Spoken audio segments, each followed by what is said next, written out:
जय श्री कृष्णा, राधे राधे। तो भक्तों, आज हम श्रवण करेंगे विजया एकादशी व्रत कथा। तो चलिए कथा प्रारंभ करते हैं।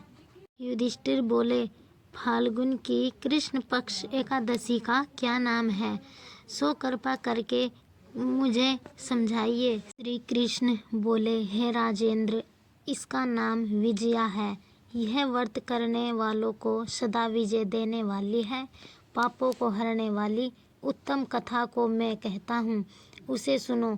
जब रामचंद्र जी ने वनवास के समय सीता और लक्ष्मण के साथ पंचवटी में निवास किया, तो सीता को रावण हर कर ले गया।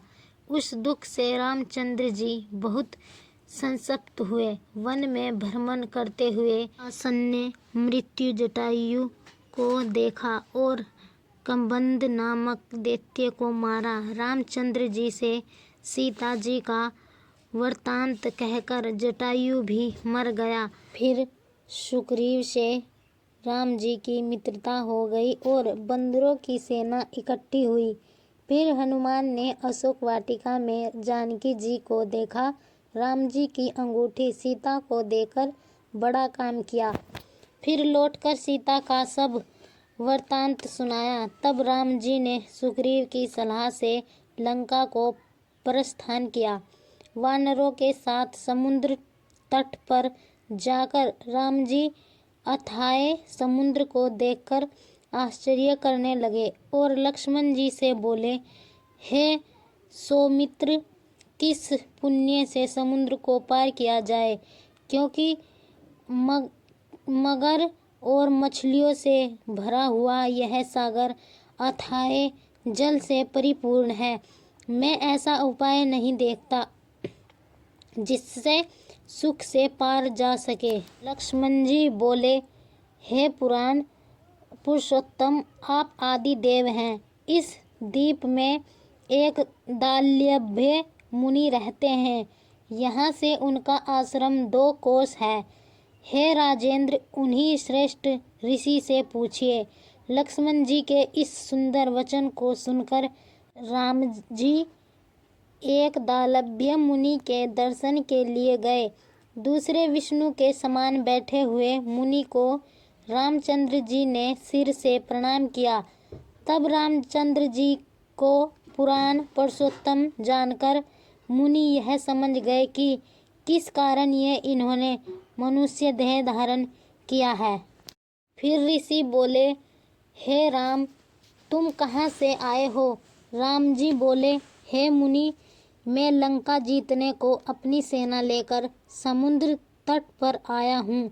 आपकी कृपा से समुद्र को पार कर सकूँगा। आप कृपा करके उपाय बतलाइए।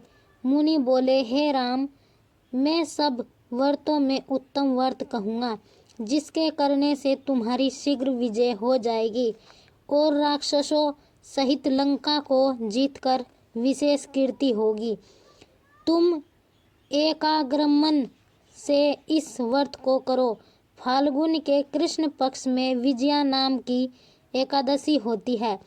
उसका व्रत करने से तुम्हारी ही जीत होगी और वानरों समेत समुद्र को पार कर जाओगे।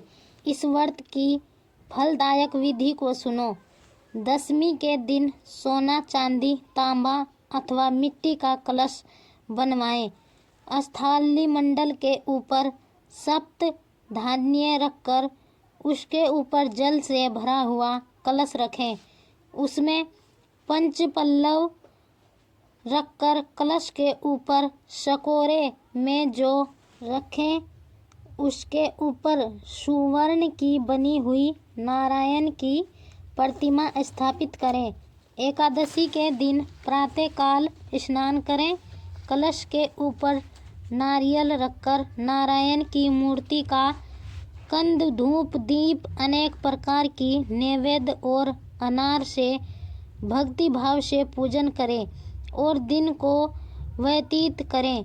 मूर्ति के सम्मुख रात को जागरण करें। द्वादशी के दिन सूर्य उदय होने पर नदी, सरोवर अथवा जलाशय के पास उस कलश को जाकर विधि पूर्वक पूजन करें। हे राजेंद्र, मूर्ति समेत उस कलश को विद्वान ब्राह्मण को देवें। हे राम, इस विधि से सेना समेत यत्नपूर्वक इस व्रत को करो, इससे तुम्हारी विजय होगी। इस वचन को सुनकर रामचंद्र जी ने विधि पूर्वक इस व्रत को किया। इसके करने से रामचंद्र जी की विजय हो गई।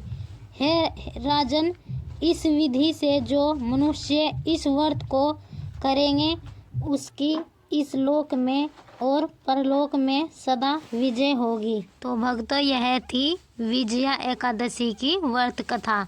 आगे की कथा श्रवण करने के लिए हमारा YouTube चैनल सब्सक्राइब जरूर करें। राधे राधे।